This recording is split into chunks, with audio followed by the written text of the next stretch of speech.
এই যে এখানে জায়নামাজ বিছায় রাখছি, এখানে নামাজ পড়বো আর কি। গাইস এখন আসছে হচ্ছে সোনালী ব্যাংকে। আঙ্কেলে কালকে রাত্রে চেক দিচ্ছে তো, যার কারণে হচ্ছে এখন টাকা তুলতে আসছে সেই চেক নিয়ে সোনালী ব্যাংকে। এটা হচ্ছে আপনার মিলগাছ শাখা ব্রাঞ্চ, এইটার পরের পাশে অবস্থিত। এই যে আপু হচ্ছে চলে আসছে। কি পরিমাণের একটা বাস খাইলাম, এখন কঠিন আকার একটা বাস খেয়েছি।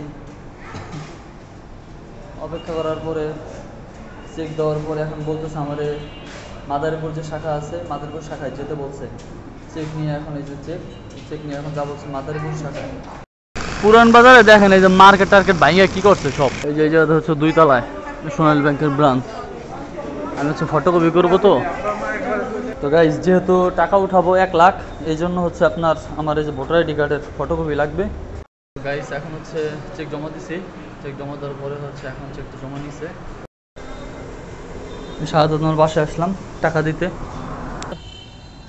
1.5 ঘন্টা বইসা, আপনার 2 ঘন্টা বইসা একটা জন্ম নিবন্ধনের মানে হিসাবে জাতীয় পরিচয়পত্র হচ্ছে একটা সংশোধনের একটা কাজ করছি।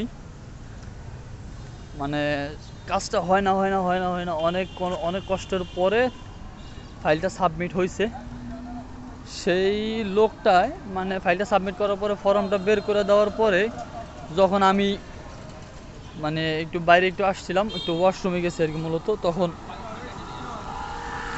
তখন করছে কি সেই লোক চলে গেছে তার কাগজ নিয়ে, কোনো টাকা পয়সা কিছু দেওয়া যায়নি আমার।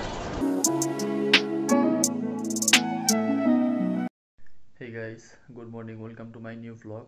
তো আজকের ব্লগে হচ্ছে আসি বাছাই, মাত্র হচ্ছে ঘুম থেকে উঠলাম, এখন 5:30 অলরেডি বাজে নাই, এখন হচ্ছে ফজরের নামাজ পড়বো আলহামদুলিল্লাহ। সবাই আজকের ব্লগটা উপভোগ করবেন, আশা করি অনেক ভালো লাগবে। আর যারা আমার চ্যানেলে নতুন তারা অবশ্যই আমার চ্যানেলটি সাবস্ক্রাইব করবেন, অনুরোধ রইল। তো এখন হচ্ছে নামাজ পড়বো। এই যে এখানে জায়নামাজ বিছায় রাখছি, এখানে নামাজ পড়বো আর কি। যারা মুসলমান আছেন অবশ্যই ফজরের নামাজ পড়বেন, কারণ ফজরের নামাজ এবং ইশারের নামাজ যারা পড়ে না তারা কিন্তু কাফের হয়ে যায়, মুমিন থাকেন না, মুমিন ব্যক্তি থাকেন। আর তো অবশ্যই বলবো যে আপনারা নামাজ পড়া শুরু করুন। গাইস এখন আসছে হচ্ছে সোনালী ব্যাংকে। আঙ্কেলে কালকে রাত্রে চেক দিচ্ছে তো, যার কারণে হচ্ছে এখন টাকা তুলতে আসছে সেই চেক নিয়ে সোনালী ব্যাংকে। এটা হচ্ছে আপনার মিলগাছ শাখা ব্রাঞ্চ, এইটার পরের পাশে অবস্থিত। এই যে সেই ইসলামী ব্যাংক, এখন হচ্ছে গিয়ে চেক দিয়ে টাকা তুলবো আর কি। তো এখন হচ্ছে ইসলামী ব্যাংকে মানে সোনালী ব্যাংকে বসে আছি, বারবার শুধু ইসলামী ব্যাংকে বলতেছি, সোনালী ব্যাংকে বসে আছি। ম্যাডাম এখন আসে নাই, যে হচ্ছে চেকটা জমা নেয় সেই ম্যাডাম আসে নাই, ম্যাডাম আসবে চেক জমা দিব আর কি। তো এই যে আপু হচ্ছে আসে না এখনো, আমরা ফার্স্ট আওয়ারে আসলে অপেক্ষা করতেছি। আমি আসছি, আমার দ্বিতীয়তে হচ্ছে আমি ছিলাম, এখন দেখি কত লোক, দেখেন কত লোক হয়ে গেছে। তো আপু আসে নাই, আপু আসলে হচ্ছে আমাদেরকে চেক সিগনেচার করে দিলে হচ্ছে আমাদের এই পাশের ডেস্ক থেকে টাকা দিয়ে দিবে। এই যে আপু হচ্ছে চলে আসছে। তো সোনালী ব্যাংকের ব্রাঞ্চে আসছি এখন, মানে আসছি যখন গেট খুলে নাই তখন আসছি। আমার সামনে ছিল একজন, আমি একটু অপেক্ষা করার পরে আমি 4 জনের পিছনে গেছি, 4 জনের পরে আমি চেক জমা দিচ্ছি। তারপর এখন প্রচণ্ড পরিমাণে এই দেখেন সবাই চেকের জন্যই আসছে, যা দেখতেছেন সবাই চেকের জন্য। তো এখন হচ্ছে অপেক্ষা করতেছি মূলত, আর অপেক্ষা করা ছাড়া আসলে কোনো কিছু নাই। এখান থেকে টাকা নিব, দেন হচ্ছে যাবো দোকানে, ওইখানে শাহাদাত মামা আসছে, শাহাদাত মামাকে হচ্ছে টাকা দেওয়া লাগবে। কি পরিমাণের একটা বাস খাইলাম, এখন কঠিন আকার একটা বাস খেয়েছি। অপেক্ষা করার পরে চেক দেওয়ার পরে এখন বলতেছে আমাদের মাদারীপুর যে শাখা আছে, মাদারীপুর শাখায় যেতে বলছে। চেক নিয়ে এখন এই যে চেক নিয়ে এখন যা বলছে মাদারীপুর শাখায়। তো গাইস এখন আসতে হচ্ছে পুরান বাজারে দেখেন এই যে মার্কেট টার্কেট ভাইয়া কি করছে সব। তো যাওয়া লাগবে হচ্ছে মূলত পুরান বাজারে যে সোনালী ব্যাংকের ব্রাঞ্চটা আছে, সেই সোনালী ব্যাংকের ব্রাঞ্চে মার্কেট নতুন করে আবার মার্কেট করবে, তো এই জন্য আর কি সব সব ভাঙে ফেলাইছে। এই যে নতুন মার্কেট করছে এইখানে,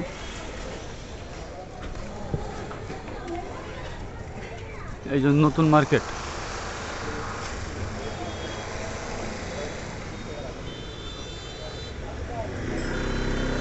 মাদারীপুরে সোনালী ব্যাংকের যে ব্রাঞ্চটা, এটা হচ্ছে কিন্তু আপনার মেলবোর্ন প্লাজায় অবস্থিত।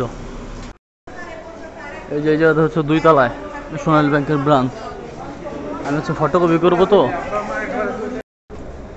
তো গাইস, যেহেতু টাকা উঠাবো 1 লাখ, এই জন্য হচ্ছে আপনার আমার এই যে ভোটার আইডি কার্ডের ফটোকপি লাগবে। আসলে 2 তলায় যে চলে আসলাম। এই যে হচ্ছে সোনালী ব্যাংকের ব্রাঞ্চ। এটা হচ্ছে ভিতরে ঢুকলাম ভিতরে। গাইস, এখন হচ্ছে চেক জমা দিছি। চেক জমা দেওয়ার পরে হচ্ছে এখন চেকটা জমা নিছে। তো আমি হচ্ছে এখন টাকা নিয়ে যাবো হচ্ছে ডাইরেক্ট দোকানে।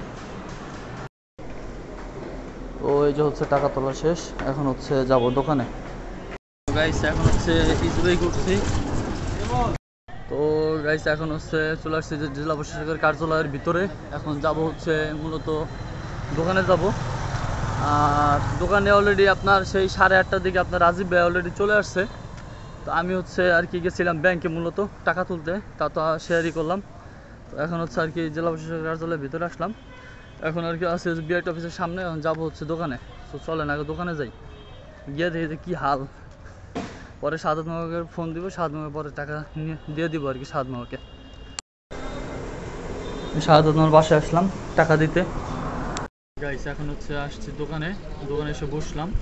আর সাদাত মামার টাকা হচ্ছে সাদাত মামাকে দিয়ে আসছি বুঝাইয়া। এখন হচ্ছে দোকানে বসে একটু কাজ করবো। সারাদিন থেকে কাজ ব্রত করবো। তো গাইস, আজকে এমন একটা ঘটনা ঘটছে যা ভাবার বাইরে। বিশ্বাস করবেন কিনা জানি না আমি, মানে আমি নিজে মানে একবারে বোধাই বলদ হয়ে গেছি। আপনার 1.5 ঘন্টা বইসা, আপনার 2 ঘন্টা বইসা একটা জন্ম নিবন্ধনের মানে হিসাবে জাতীয় পরিচয়পত্র হচ্ছে একটা সংশোধনের একটা কাজ করছি। মানে কাজটা হয় না অনেক কষ্টের পরে ফাইলটা সাবমিট হয়েছে। সেই লোকটায় মানে ফাইলটা সাবমিট করার পরে ফর্মটা বের করে দেওয়ার পরে যখন আমি মানে একটু বাইরে আসছিলাম, একটু ওয়াশরুমে গেছি আর কি মূলত, তখন করছে কি, সেই লোক চলে গেছে তার কাগজ নিয়ে। কোনো টাকা পয়সা কিছু দেওয়া যায় না আমার।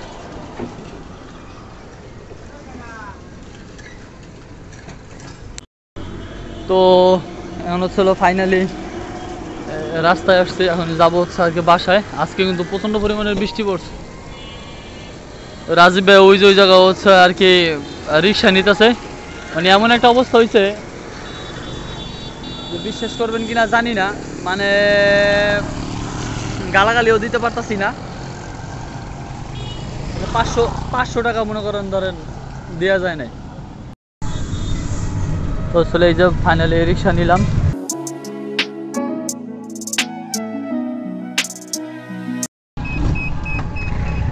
মানুষ যদি আসলে এরকম হয় তাইলে আসলে বাংলাদেশ ধ্বংস হইতে বেশি দিন সময় লাগবে না।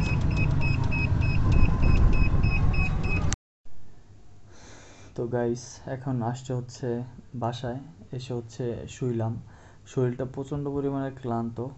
আর আজকে সত্যি কথা বলতে আজকে এমন একটা কাহিনী হয়েছে, মানে এটা বলার মতো না।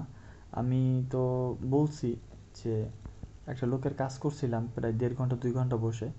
বাট তারপরও সেই লোকটা আমাকে টাকাটা না দিয়ে, কষ্টের পরিশ্রমটা না দিয়ে সেই লোকটা চলে গেছে। তো মনে কোনো কষ্ট নাই, টাকার বিষয় তো, টাকা আজ আছে কালকে নাই। বাট এটা নিয়ে আসলে আফসোস করার মতো কিছু নেই। বাট তারপরও আমি সবসময় বলবো যে এটা আসলে করা উচিত না। যে মানুষটা পারিশ্রমিক থাকে, পরিশ্রম করে, সেই মানুষটাকে পারিশ্রমিক দেওয়া উচিত আমি মনে করি। তো এখন আছে হচ্ছে আমার বাসার ভিতরে, মাত্র আসলাম। এখন হচ্ছে গোসল করতে যাব। গোসল করে তারপরে খাওয়া দাওয়া করব। দেন হচ্ছে ভিডিও এডিটিং করতে বসবো। সো সাথে থাকুন, আজকের ব্লগটা উপভোগ করুন। সো গাইস, ফাইনালি হচ্ছে খাওয়া দাওয়া শেষ। আর কথা হচ্ছে যে আজকের ব্লগটা আপনাদের কেমন লেগেছে অবশ্যই কিন্তু আপনারা কমেন্ট করে আমাকে জানাবেন। আমার ইউটিউব চ্যানেলটা কিন্তু একবারে টোটালি নতুন। আপনারা আমার চ্যানেলটিকে সাবস্ক্রাইব করবেন আর আমাকে সাপোর্ট করবেন বেশি বেশি। যদিও হচ্ছে আমি আমার লাইফস্টাইল ব্লগগুলো আমি আপনাদের মাঝে শেয়ার করি, চাইলে আপনারাও কিন্তু শুরু করতে পারেন লাইফস্টাইল ব্লগ, বা আপনার ব্লগার হতে পারেন বা ইউটিউবার যে কোনো কিছু। হ্যাঁ, তো ঠিক আছে, দেখা হবে পরবর্তী নেক্সট কোনো ব্লগে। তাদের মধ্যে ভালো থাকবেন অ্যান্ড অবশ্যই আমার চ্যানেলটি সাবস্ক্রাইব করবেন। আসসালামু আলাইকুম।